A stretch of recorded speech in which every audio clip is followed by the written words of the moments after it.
esperar começar a iniciar a gravação. Prontinho, perfeito.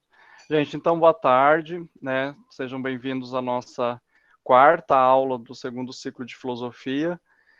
Na aula passada, nós estávamos, nas aulas passadas, né, trabalhando com Immanuel Kant, né, e nós tínhamos visto, né, que a primeira etapa para avaliação, né, ou mesmo um julgamento de um ato como moral, ele deve estar baseado na racionalidade, né? Então, é a razão para o Kant, né? Como a razão é intrínseca ao ser humano, né? Para ser humano é preciso ter racionalidade, é preciso atingir essa maioridade da razão, né? A partir do momento em que o ser humano ele tem o domínio da sua razão e ele tem consciência, né? No sentido de ter domínio, de ter conhecimento sobre o mundo, ele pode ser avaliado, pode ser julgado, né, moralmente e eticamente falando. Aqui daí eu destaco novamente para vocês que Kant e Aristóteles são um dos únicos, né, autores que fazem aquela exceção de que a ética ela tem o seu caráter prático, né, diferente do Vasquez, que vai defender o caráter puramente teórico e filosófico, né, e até mesmo científico da ética. O Kant ele vai afirmar o seu caráter prático. No caso do Kant, ele vai afirmar que a ética ela é pura e prática ao mesmo tempo. Pura por quê? Porque ela é vazia de conteúdo e mais ao final da aula vocês vão entender essa característica aí que ele vai afirmar para a gente. Então, acho que isso fica bem claro. A gente fez a discussão sobre hipnose, falamos também sobre as situações em que a pessoa, né, age aí, né, de forma sonâmbula, ou então ela age por impulso, achando que tem domínio ou conhecimento sobre uma determinada realidade. No entanto, né, ela não tem esse completo conhecimento, não tendo esse completo conhecimento, né, ela não poderia ser julgada, né, ou avaliada moralmente. Né? E o exemplo aqui, se eu não me engano, foi o Jefferson que trouxe para a gente, né, acho que do The Good Doctor, né, onde o cara, ele possuía, né, lá a personagem possuía, né, pensamentos pedófilos, mas por conta de uma questão biológica. Né? Então, se foge à racionalidade, não é possível que o sujeito responda por suas ações. Então, essa é a primeira etapa que eu pedi para vocês gravarem. Né? Só pode ser avaliado ou julgado moralmente aquele que tem consciência do mundo que o cerca, aquele que tem razão, né? E maioridade nessa razão. Então, foi essa a nossa discussão. Daí a consciência sobre o mundo, né, ou outros dois atributos que eu falei que são importantes a gente definir para entender as outras duas etapas, né, de avaliação moral para o Kant, é essa ideia, né, da liberdade e a ideia de autonomia em Kant. Né? Só pode ser, né, lá nas primeiras aulas, eu comentei com vocês que uma conduta ética, ela necessariamente ela tem que ser livre. Né? Lembram disso? Né? Uma conduta que você faz por imposição de alguém, né, sob ameaça, sobre coação, por exemplo, ela não pode ser avaliada eticamente, ou a pessoa que está agindo, ela não pode, né, ter essa avaliação moral ou essa avaliação ética, porque ela não está agindo sob liberdade. Né? Vamos pegar um exemplo, né? Um pai, digamos que você seja ameaçado, né? E você precisa ir ao banco sacar, ameaçar o gerente e sacar o dinheiro, porque senão, né, tem um terrorista ali fora do banco te esperando. Se você não sair com o dinheiro, né, você vai ser morto. Né? Pessoa que vai ao banco e faz esse roubo ao banco, né, ela não pode ser passível de julgamento moral e nem julgamento legal, ou até mesmo julgamento ético, uma vez que ela está agindo sem liberdade, né? Ela está agindo sob pressão. Então, o conceito de liberdade para o Kant, ele se torna essencial para a gente, né? Não, mas ele vai te esperar lá fora, Vitor. É tudo esquematizado, que você que não entendeu. Mas então, assim, você estaria sendo ameaçado, né? O cara te espera lá fora, tipo assim, ou você sai com o dinheiro, ou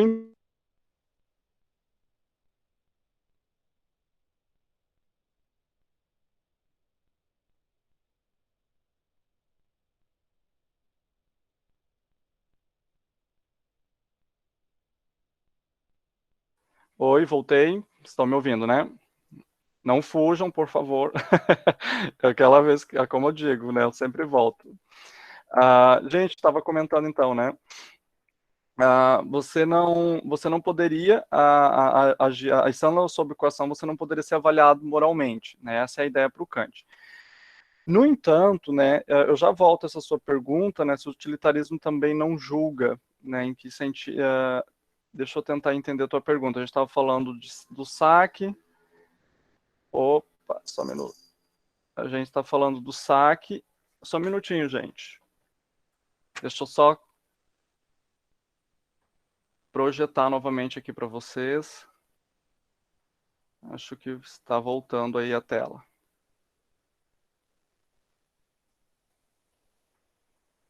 Né? Então, assim, nesse momento, então a gente está falando do saque, a pessoa agiu sobre coação, né? A pessoa agiu sobre coação, ela não pode ser avaliada ou julgada moralmente. Né? Essa é a ideia que o Kant vai defender para a gente. No entanto, pessoal, né, no entanto, o que vai acontecer? O Kant ele tem um conceito de liberdade que ele difere um pouco, ou melhor, ele difere muito de outros conceitos de liberdade, como, por exemplo, das éticas libertárias. Né? A gente vai pegar aí autores das éticas libertárias, né, como o von Mises, e a gente vai ver que é o conceito de liberdade, né, ou até mesmo dentro do utilitarismo, para o Stuart Mill e para o Bentham, né, que o conceito de liberdade ele tem a ver com uma certa flexibilidade na ação, né, a pessoa poder agir e fazer aquilo que ela quer, né, no sentido de satisfação dos seus desejos. Né. Para o Kant, isso não serve. Por quê? Vamos lá resgatar, né, a ideia que o Kant quer trazer para a gente. Né. Se a gente atingiu a maioridade, né, da razão, se a gente compreende o que é melhor ou o que é pior, se a gente tem conhecimento sobre o mundo, né, por que eu vou fazer algo que possa me prejudicar, né, dentro de todo esse conhecimento? Né? Então, agir com liberdade não é satisfação dos desejos para o Kant, mas sim uma submissão que eu tenho àquilo que eu conheço. Né? Então, vamos pegar um exemplo prático, né? Uso de drogas, né? Vamos lá, a gente está no uso de drogas. A pessoa quer fazer o uso de drogas. Se ela, eu sou livre, o Estado não deve me prejudicar nessa minha liberdade, cada um faz aquilo que quer de si, e etc, etc. A gente vai ter vários argumentos em relação a isso, numa perspectiva libertária, né? Ou numa perspectiva utilitarista. Eu vou fazer uso de drogas porque eu quero passar o tempo, né? Eu quero, né, ficar aí relax. Esse é um tipo de conceito de liberdade onde você tem flexibilidade na ação. Para o Kant, a gente tem que avaliar o uso da droga, no caso, um pouco diferente. Seria mais ou menos assim, bom, eu posso até querer fazer, né? Então, ou seja, eu posso estar aqui no campo do desejo desses apetites materiais, eu posso até querer fazer o uso de drogas. No entanto, eu sei que ela, por exemplo, em excesso, sei lá, né, ela pode me trazer tal e tal malefício, pode me prejudicar a saúde, meu convívio social, enfim, eu posso ter aí vários elementos, até mesmo a quantidade, né, de que se vai fazer uso, e o Kant vai dizer o seguinte, então a partir de todo esse conhecimento, que eu sei quais e quais drogas pode me prejudicar, pode me causar, etc., determinados danos, eu sei que isso não vai fazer bem a mim, então eu evito o uso por conta do quê? Por conta dessas justificativas, então por conta dessa razão que eu construo sobre a conduta usar drogas. Né? Ou então mentir. Aqui a gente vai pegar um exemplo para o Kant fica muito nítido. Depois eu respondo essas perguntas, gente. Tem umas perguntas pesadas hoje aí de sexta-feira, não tá. Vocês não estão dando.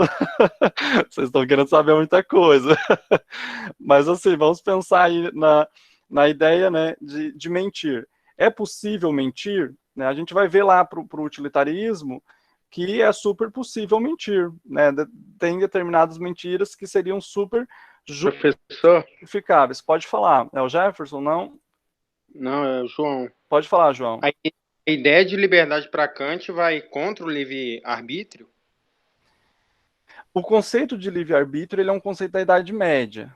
Né? Se você está entendendo o livre-arbítrio enquanto essa ideia de flexibilidade da ação, de liberdade de conduta, né, de individualidade, você poder fazer tudo aquilo desde que não afete o outro, ele é contra em relação a esse conceito.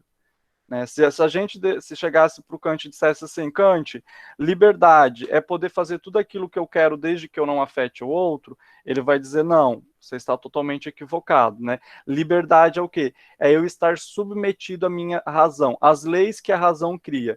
Então, se, por exemplo, né, o que eu já comentei na aula passada para vocês, né, a razão, tanto individual, mas também de forma coletiva, né, a humanidade vai desenvolvendo razões, e a partir dessa racionalidade ela vai estipulando determinadas regras, essas regras se materializam, né, ou se corporificam na figura do Estado e na figura e nas leis que o Estado vai impor a gente. Então, eu me submeter a uma determinada legislação, por exemplo, para o Kant, né, não é eu alienar a minha liberdade, ao contrário, se a gente for fazer uma leitura contra pelo, né, ou lendo de trás para frente, né, o que vai acontecer? Eu me submeter à legislação que o Estado me impõe é eu me submeter à razão que o Estado tem, e, na verdade, essa razão que o Estado tem é a expressão de uma razão coletiva. Faz sentido para vocês esse movimento? Então, assim, por exemplo, nós temos aí, vamos pegar aí a lei antidrogas, né, a lei né, o pacote antidrogas aí, em que criminaliza determinadas substâncias químicas. Se, né, daí vamos fazendo, como que formou a lei? Bom, a lei foi formada lá pelos deputados, pelos senadores e tal. Quem que elegeu os deputados e senadores? O povo. Então, se o povo, que tem uma racionalidade, decidiu por escolher determinadas pessoas para representar essa racionalidade, e na representação dessa racionalidade, esses senadores, né, esses parlamentares, eles constroem uma lei e vão dizer, olha, é interessante que se tenha o pacote antidroga porque a droga causa determinados problemas sociais e individuais, né, questões de saúde, etc. Então, na verdade, a gente submeter a essa lei, né, promulgada e imposta pelo Estado, na verdade, é se submeter à nossa própria razão. Fui longe demais ou deu para compreender esse movimento? Né? Parece paradoxal, né? Porque é exatamente eu me sujeitar a determinadas leis, eu estar obrigado a determinadas regras, né, que faz com que eu tenha liberdade para o Kant. E isso vai evitar exatamente aquilo que o Kant tem medo, né, de que o sujeito ele faça o seu julgamento moral através dos seus apetites, né, materiais, através dos seus desejos, da satisfação dos seus prazeres, etc. Então, por isso que ele vai falar, né, eu devo me submeter à razão. Se submeter à razão, nada mais é, então, do que eu me submeter, por exemplo, às leis que o Estado nos impõe, porque ela é a expressão da racionalidade que a humanidade possui, né, ou que a sociedade possui. Então, o conceito de liberdade para o Kant ele vai nesse sentido. Né? Ser livre é se submeter à razão. Né? Agir livremente, daí vem novamente a ideia, né? Agir livremente é agir com autonomia e não com heteronomia. Né? Quando eu ajo, né, qual que é uma conduta heteronoma? Né? É, por exemplo, o cara, que eu citei o exemplo, eu falei para vocês, né, tá lá no banco e ele coagido, né, ou a ideia de hétero, né, de diferente, né, do outro, de que seja diferente, ou alguém diferente de mim, me coage e me obriga, né, a fazer determinada ação. Quando isso acontece, né, ou como eu falei na aula passada, né, para vocês, né, ou eu faço ação porque todo mundo está fazendo e influenciado por outras pessoas, eu também vou fazer. Quando isso acontece, o que eu tenho? Eu tenho o comportamento heteronomo, né, um comportamento de heteronomia, né, hétero no sentido de que é outro, nomia no sentido de norma. Então, o outro que determina as normas que eu vou seguir. Quando isso acontece, para o Kant, isso não é agir de forma livre. Né? Eu ajo de forma livre, né, quando eu, né, vou seguir as normas que eu, enquanto Marcos, que tem aquele dispositivo, né, o pessoal da informática que eu brinquei com vocês, né, tem o dispositivo lá, tem o software já instalado, que seria essa racionalidade. Então, eu, Marcos, tenho a racionalidade, eu domino a minha racionalidade e eu ajo a partir dos meus conhecimentos, né, dessa minha razão, que ela é também uma razão coletiva, então sim, eu tenho autonomia. né? Partilhar uma racionalidade e dominá-la não é heteronomia. Heteronomia é quando eu simplesmente faço as coisas que os outros dizem que eu devo fazer, ou que os outros pedem para eu fazer, ou eu imito os outros, né? Porque sempre foi assim, então, né, segue sendo assim. Não, eu tenho, para o Kant, toda conduta, né, ela tem que ser autônoma no sentido de que eu conheço, né, os fundamentos da conduta que eu estou fazendo, né? Então, se eu vou ao banco, né, para fazer o roubo, no caso do Kant, eu vou lá roubar.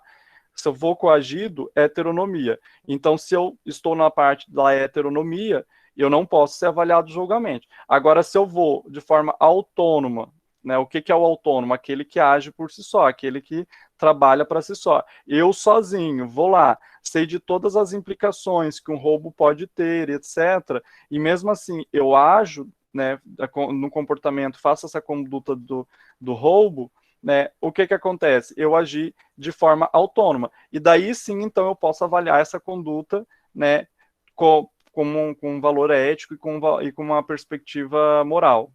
Faz sentido? Né? Então, o primeiro passo para o Kant é o passo da razão. Só posso avaliar condutas que possuem alguma razão. Né? Não há, se ela vai contra essa razão, ela se torna uma conduta imoral. Se ela vai de acordo com a razão, ela se torna uma conduta moral. Né? Se ela não está na parte da racionalidade, você está agindo de forma espontânea, né, pelas emoções, pelos apetites materiais, ela perde o valor ético. Né? E não quer dizer que ela seja imoral. Você pode até fazer a conduta certa, mas pelos motivos errados, só que ela perde o valor ético para o Kant, né? Como eu expliquei na outra aula. Passei para o segundo estágio. Eu faço a conduta, ela tem uma razão, mas eu faço porque os outros dizem que eu devo fazer. Eu digo os outros assim, né? As pessoas com que eu convivo dizem que eu devo fazer. Eu estou agindo de forma, né? Maria vai com as outras, né? Eu estou agindo pela heteronomia. Então, novamente, eu posso até estar fazendo uma conduta que tem uma racionalidade, mas é uma racionalidade imposta pelo outro apenas. Então, eu perco o valor moral da conduta. Ela pode ser ou não, ela pode ser ou não moral, mas ela perde esse valor. Ela como se ela fosse assim, bom, você fez porque os outros te mandaram. Então, assim, não importa o resultado, não importa você, não importa o que você fez. Né? Mas só porque os outros mandaram, porque você, sem consciência, imitando os outros, fez, perdeu o valor. Agora, se não, eu vou lá e faço uma conduta de forma autônoma, onde, além da racionalidade, essa racionalidade é determinada por mim, né, daí sim eu ganho um valor moral na conduta. Né? Então, assim, eu vou usar a expressão, né, eu tenho uma intenção, né, e daí essa ideia assim de fazer a conduta, mas uma intenção no sentido, uma intencionalidade no sentido de que ela está justificada, de que eu já tenho domínio, já tenho conhecimento de todas as implicações daquela conduta, então eu, né, por mim mesmo, tenho a capacidade de me guiar e me guiando eu realizo determinada conduta. Então daí sim, dentro da autonomia, cumprindo esse requisito, uma vez que eu agir de forma autônoma, eu posso ser avaliado moralmente. Daí sim a conduta ela pode ser moral ou imoral, né? Se eu estou agindo dentro da autonomia. Uma vez que eu não ajo com autonomia, ela perde novamente o valor moral para o Kant. É mais ou menos o que eu comentei na aula passada. Só posso agir com racionalidade, com autonomia, se a gente for ler, né, fazendo uma leitura da aula passada, a partir do momento em que eu atinja a maioridade. Né? Como é que é aquela expressão aí que vocês até comentaram na aula passada, né? Que o sujeito, antes de completar os 18 anos, ele pede o quê? Vocês lembram? Não pede o processo de emancipação? Né? Um sujeito emancipado. Né? Eu entro com um processo judicial para, ali com os 17 anos, já falar assim para o Estado e dizer o seguinte: olha, eu sou emancipado, eu já tenho completo domínio dos meus atos, eu não quero que os meus pais, os responsáveis, respondam por mim. Então ele se torna emancipado e ele se torna plenamente capaz perante o direito. Né? Para o Kant, o que quer dizer isso? Autonomia. Né? A partir do momento em que o sujeito se reconhece capaz, né, de usar sua racionalidade, né, e aplicar ela no caso concreto, ele está agindo de forma autônoma. né? Então, eu preciso ter esse segundo, como é que se diz, esse segundo aspecto, esse segundo critério para fazer a avaliação da conduta na perspectiva ética e na perspectiva moral para o Kant. A primeira é a razão, a segunda é a autonomia. Estou agindo por heteronomia, eu não faço, né, ela sai fora, ela foge a uma possibilidade, né, de uma avaliação ética para o Kant. Tranquilo, pessoal? Essa seria, então, os dois conceitos, né, liberdade e autonomia, eles estão bem entrelaçados no Kant, né, quando eu determino a autonomia do sujeito, né, e essa autonomia que é, né, de poder agir pela própria razão, né, e se submeter à razão, então eu vou me tornando cada vez mais livre, né, para o Kant, né. E é aqui, então, que eu já comentei com vocês, né, Kant, ele fundamenta o direito, né, ou as leis jurídicas, né, com base na racionalidade. Né. Aqueles que perguntaram, então Kant, ele é importante para o direito? Ele é central. Né, todo o nosso direito, na verdade, toda a nossa teoria de Estado, ela está fundamentada, né, em Kant e também, né, não só apenas em Kant, mas também no Hegel, né, são os dois grandes filósofos alemães. Então, tipo, né, o Kant ele faz esse fundamento do direito a partir da racionalidade. E então eu devo me submeter às leis que o Estado me impõe, porque na verdade elas são expressão dessa racionalidade que eu desenvolvi, né, e que a humanidade também desenvolveu. É só para a gente resgatar o que ficou comentado aí da aula passada. Comentei já aí, né, de que há uma certa perspectiva evolucionista no Kant, né, de que a modernidade, né, seria o ápice da racionalidade humana por conta da ciência moderna, né, por conta da matemática, da física, da química principalmente. Então eu passo a dominar o mundo, a compreender o mundo, e ao passo, né, que eu estou compreendendo e dominando, né, tenho conhecimento do mundo, eu tenho capacidade de decidir, né. Fazendo uma pergunta aqui para vocês, a gente é capaz de decidir entre uma coisa e outra se a gente não as conhece, por exemplo, né? Então, tipo assim, como que eu decido qual que é o melhor caminho para chegar em Uruaçu vindo de Campo Norte, né, por exemplo?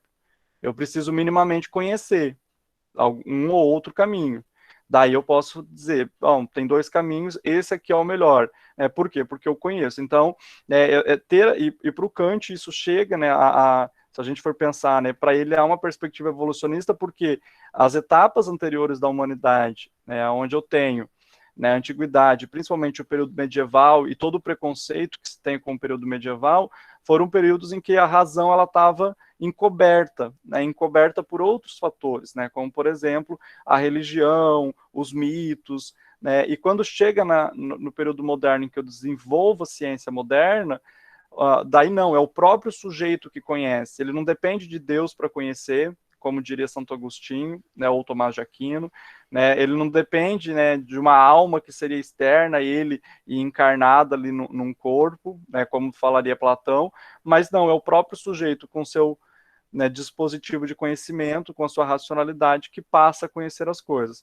Passando a conhecer, a ter consciência, né, a ter ciência das coisas, então ele é capaz de decidir, né, porque ele tem uma racionalidade, e daí se ele age de forma autônoma, então novamente ele pode sim ser avaliado, né, moral ou eticamente. Então só resgatando essa afirmação, né, de que o Estado, isso aqui eu até vou deixar mais para a gente voltar no próximo ciclo, porque nos dois próximos ciclos a gente vai falar mais da parte de filosofia política e de concepções de concepção de Estado moderno, né, com os contratualistas, né, com os absolutistas, né. Então o Estado moderno, na verdade, antecipando aí para o Kant, ele seria essa expressão de uma racionalidade humana, né. Ele então se torna responsável por guiar a liberdade humana, né, e quanto mais eu me submeto, né, a essa ideia de racionalidade, mas quanto mais eu me submeto ao que o Estado diz que eu tenho que fazer, mais sensato e mais racional eu estou sendo, né?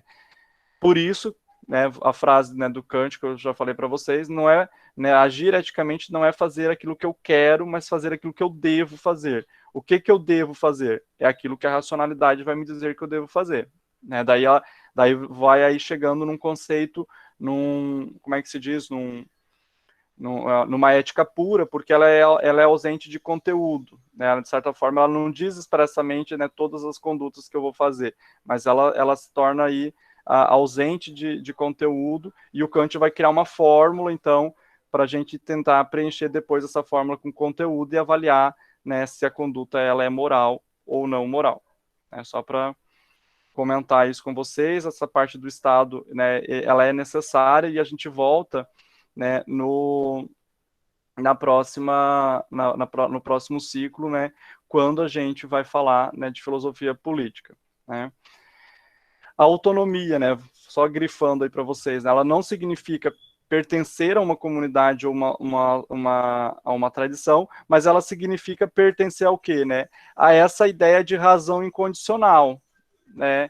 Quanto mais mais me submeto a essa ideia de racionalidade, mais livre eu sou e mais autônomo, mais autonomia eu tenho para agir. Tranquilo? Né? Então, como eu falei, o sujeito próprio ele vai se determinar aquilo que ele deve fazer.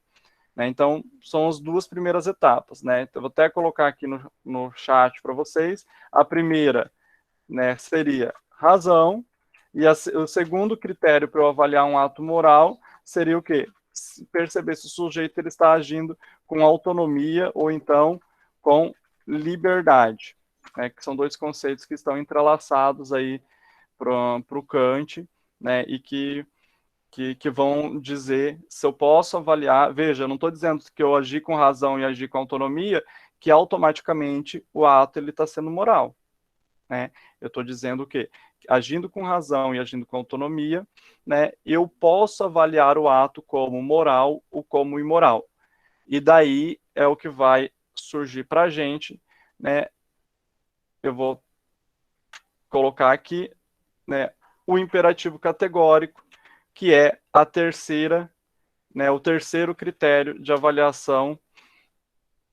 O terceiro critério de avaliação. Tranquilo, Edilson. Edson, desculpa.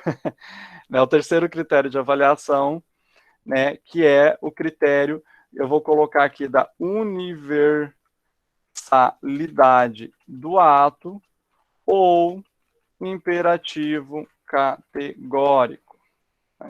Tá aqui. Né? Os três critérios são esses, gente. O que é o imperativo categórico, professor? Né? Afinal, o que é esse imperativo categórico? Né? Gente, muito simples, né? Vocês vão ler vários artigos, mas no fundo eles rodam e quase vão sempre falar a mesma coisa. O que acontece? Eu agi de forma racional. Opa, passei no primeiro estágio para avaliar o ato moral. Eu agi de forma livre, de forma autônoma, né? Que é o quê? Me submetendo à racionalidade. Eu passei, então, para o segundo estágio, né, para avaliar o ato como moral ou como imoral. E agora eu vou para o terceiro estágio, que é o quê? Eu vou ver se esse ato ele pode ser universalizado. O que quer dizer isso? Né? Se ele pode ser praticado por todas as pessoas ao mesmo tempo. Né? Ou se ele poderia ser praticado por todas as pessoas sem prejuízo para ninguém. Né? Então, o imperativo categórico vai ser uma fórmula, né, uma máxima, né, que o Kant cria, que é a seguinte: né, haja de tal forma que sua lei, né, ou que a sua máxima, ou que a sua conduta possa ser universalizada. Né? Uma outra forma de escrever isso que ele também vai deixar é: haja de tal forma que a sua lei trate a pessoa humana como um fim em si mesma. Por que um fim em si mesma? Porque ela, enquanto fim em si mesma, ela é uma razão, ela tem uma racionalidade, né? O que permanece no sujeito é a racionalidade. Dentro de toda a diversidade cultural, né, dentro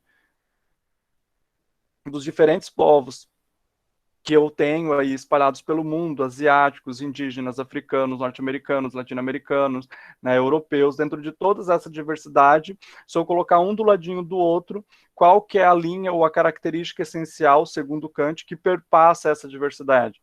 A razão. Então eu devo agir de tal forma que a minha conduta vá tratar o outro também como uma razão. Ninguém é superior e ninguém é inferior a ninguém. Somos todos iguais, né? E aí vem o fundamento dos direitos humanos que vão se desdobrar depois a partir, né, da filosofia kantiana. Então, essa fórmula, gente, é por isso, é a partir dessa fórmula, desse imperativo categórico, que a filosofia ética do Kant, ela é tida como uma ética puro prática, né? Ela é prática no sentido de que, de fato, esses princípios, né, veja que eu estou falando de princípios e não de valores, né, e isso a gente já viu lá nas duas primeiras aulas, né, esses princípios éticos, né, de racionalidade, de autonomia e de universalidade, isso aí são princípios éticos, esses princípios eles devem ser postos em prática, então ela é uma ética prática, mas ela também é ao mesmo tempo pura, em que sentido? Ela é vazia de conteúdo, né, observe, age de tal forma que a sua lei, sua máxima, sua conduta possa ser universalizada. Daí eu poderia colocar aqui, qual conduta? Né? E daí por isso que ela então é uma ética pura. Né? Naquele momento ele é ausente de conteúdo. O Kant vai dizer a partir disso, né, que eu pego qualquer conduta que ela seja racional e autônoma, qualquer conduta ela pode ser avaliada a partir desse imperativo categórico. Né? Vamos imaginar o seguinte: matar é certo ou errado? Né? Para o Estado é errado. Né, para o Estado, que é a expressão da racionalidade humana e a qual a gente deve se submeter, é errado.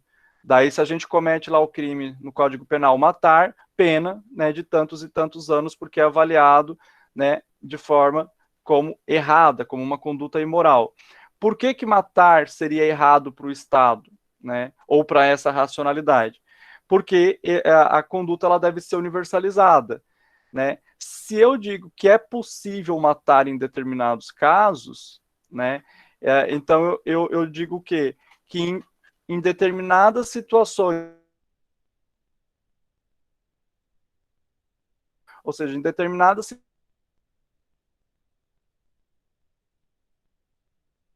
que em legítima defesa, a gente poderia pensar. Né? Não sei se o Vitor talvez está pensando, o Vitor Augusto está pensando nessa hipótese, mas vamos lá, gente.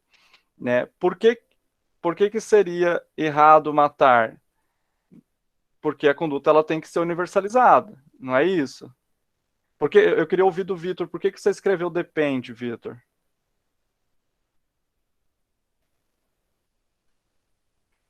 O Vitor tá aí?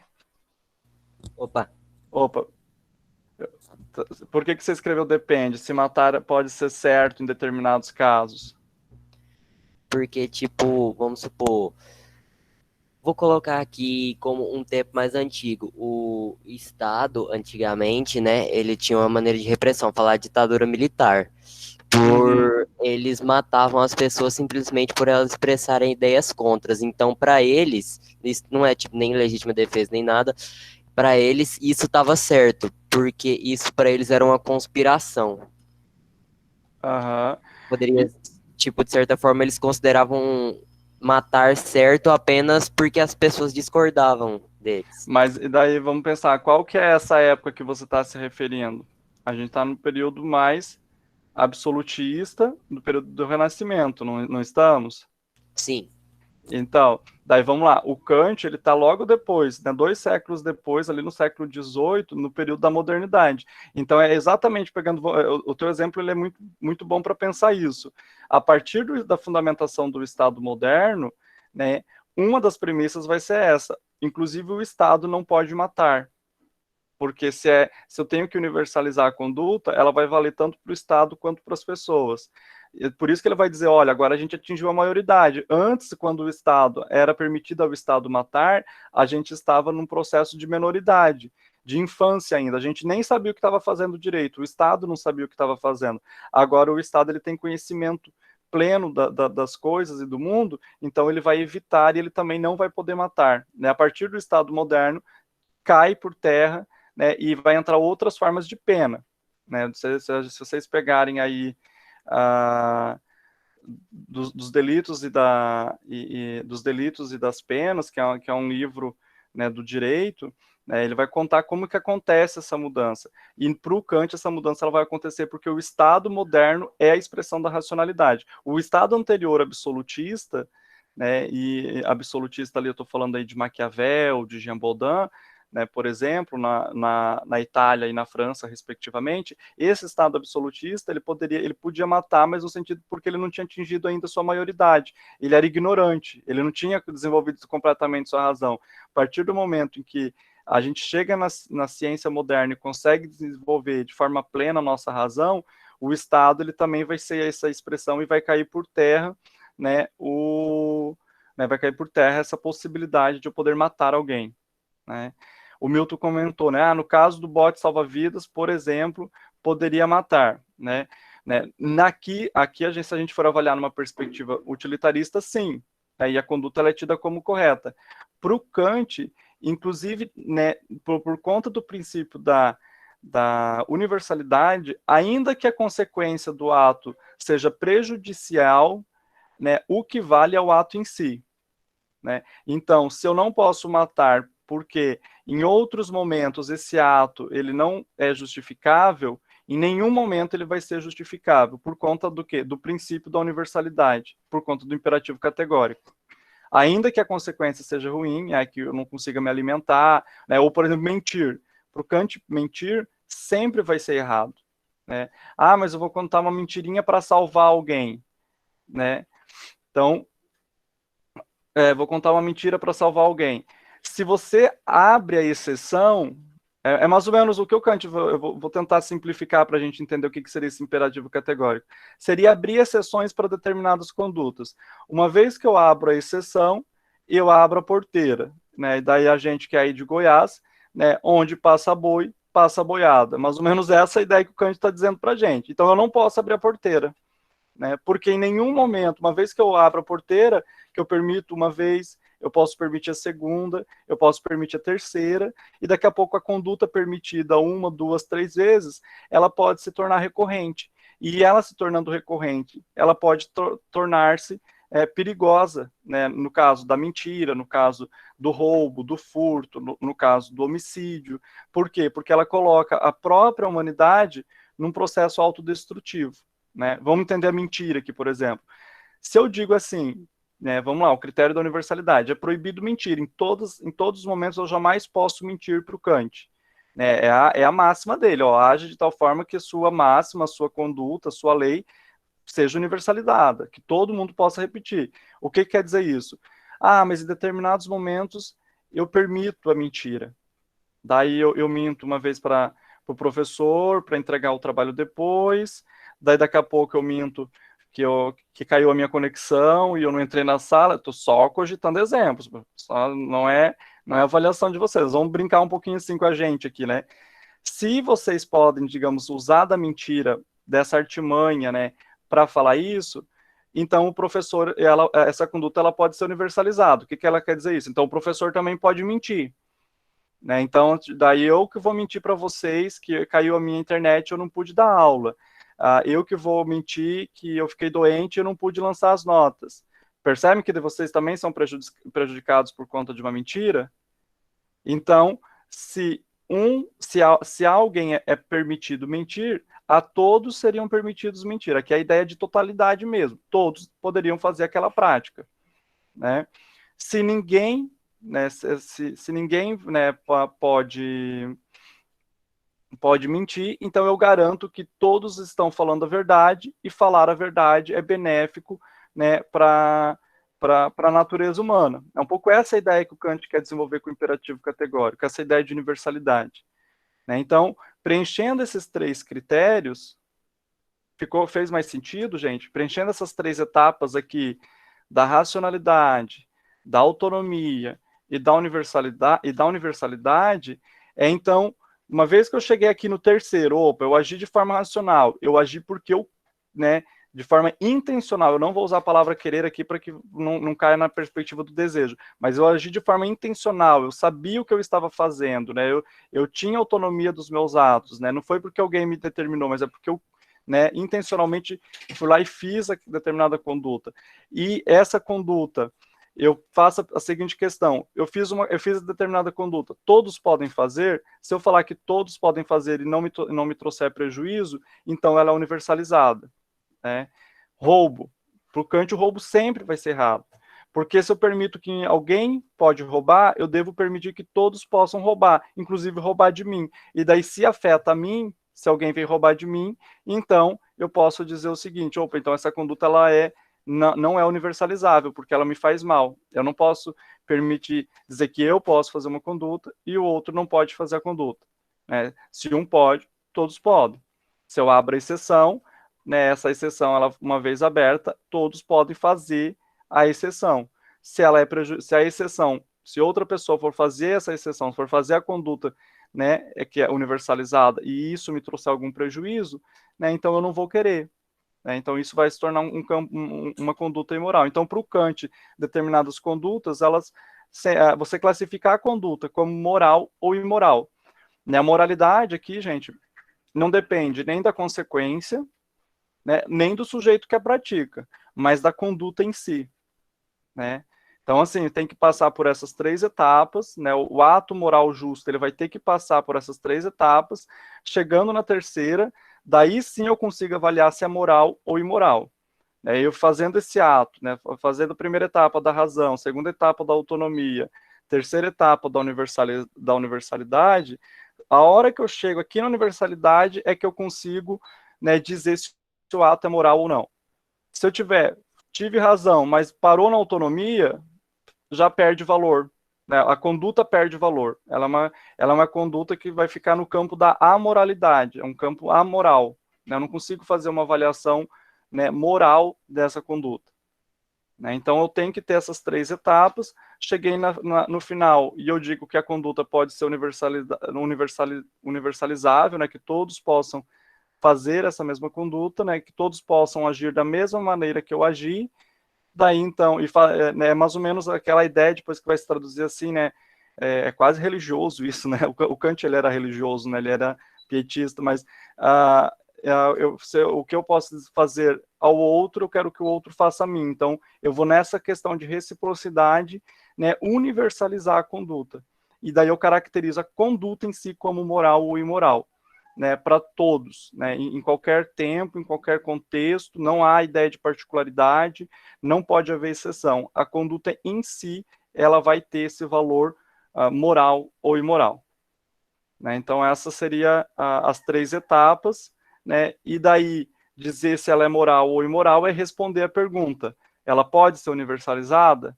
Se sim, é moral. Se não, ela é imoral. Né? Aqui eu fiz uma pequena síntese para vocês, para a gente encerrar a aula de hoje. Né? Então, há um pressuposto de que há direitos universais, ou uma ética universal, né? Condutas, né, que podem ser feitas por todas, e condutas que não podem ser feitas jamais. Né? Então, isso é um pressuposto que acaba surgindo, né, dentro do campo da teoria kantiana. Né? Deve-se respeitar o ser humano em si mesmo por conta da sua racionalidade, né? Então, não é por conta do dinheiro, não é por conta da sua descendência, não é por conta da sua língua, não é por conta de suas posses, da sua religião, né, etc, etc, que um é melhor do que o outro, mas é por conta de que todos somos racionais, devemos ser respeitados nos limites dessa razão, né? Então, é porque eu tenho razão, a Eduarda tem racionalidade, o Milton tem racionalidade, o Vitor Augusto é capaz, né, de desenvolver racionalidade. Por conta de tudo isso, né, eu devo respeitar um ao outro, né, nesse fim em si mesmo. Né? Então, há uma dignidade intrínseca e não um valor como a gente atribui às coisas. Né? O ser humano, ele não possui um valor, né? Ele não possui um valor em si, ele possui um fim em si, que é essa ideia de racionalidade, ele possui uma dignidade. E essa dignidade, ela é inegociável, por isso que não se trata de valor. Né? Eu não posso negociar a dignidade de alguém. Né? Uma outra, né, a impossibilidade de eu tornar o indivíduo um instrumento, né, para satisfazer uma necessidade, é a história do bote salva-vida, do utilitarismo. Né? E, por fim, né, a ética, ela se fundamenta no próprio sujeito, né, na razão que o sujeito possui. Não se fundamenta na lógica, não se fundamenta em Deus, não se fundamenta na metafísica, não se fundamenta nas leis da natureza. Ela se fundamenta onde? Na capacidade do sujeito, né, racionalizar, né, ter consciência, né, ter ciência das coisas para decidir. Né? E, em última instância, tudo isso vai se manifestar, ou vai se, como é que se diz, materializar nas leis que o Estado produz. O Kant ele é um defensor do Estado. O Kant ele é um filósofo que defende a presença do Estado dentro ou até mesmo sobre a sociedade. Tranquilo, gente? Eu fui um pouco corrido hoje, né? Eu até peço, eu acho que a qualidade da aula não foi tão legal, assim, não trouxe tantos exemplos. Hoje foi um dia um pouco atípico para mim, eu estou assim, bem cansado. Vem mais uma reunião aí pela frente agora com os representantes de turmas, né? Até daqui a pouco os meninos representantes, se já quiserem saindo, podem sair. Eu vou mandar o link aqui para vocês, né, do formulário, ou melhor, gente, deixa eu fazer um negócio que é bem mais prático aqui para vocês e para mim, né? Só um segundinho. Mas, assim, a ideia do... Pronto, já fiz a chamada aqui automática, né? Quem quiser saindo da sala já respondeu a chamada que eu puxei aqui pelo Google Attendance, a chamada de vocês hoje. Depois eu tenho um trabalhinho aí para separar as turmas, mas não há problema algum. Gente, então só para finalizar, né? A ideia do Kant era um pouco essa, as 3 etapas.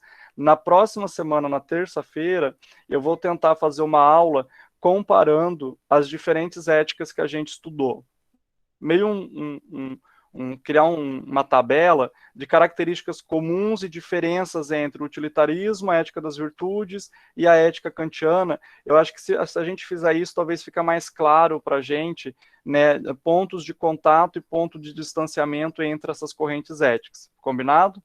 Né? Daí eu acho que daí vocês conseguem dizer assim, opa, aqui a gente está vendo um kantiano, aqui a gente está vendo um utilitarista, aqui a gente está vendo, né, alguém agindo pela ética das virtudes. Então eu vou tentar montar aí, sistematizar, né, esses pontos de contatos, né, essas características comuns e essas características diferentes, as qualidades diferentes dessas 3 éticas, e eu vou trazer algumas questões de Enem ou de vestibular para a gente responder juntos, né, e a gente também fazer assim, de certa forma, uma recapitulação do conteúdo que a gente estudou ao longo desse ano através dessas questões. Beleza? Então, assim, se alguém tiver alguma dúvida, eu vou pedir para anotar a dúvida e trazer na próxima aula, porque agora eu vou sair para a reunião, né, junto com os representantes. Gente, um forte abraço para todo mundo, obrigado pela presença aí de todos, né, tenham um bom e um excelente final de semana, se cuidem, viu? E até na terça-feira da semana que vem. Até a próxima. Abraço. Abraço, tchau.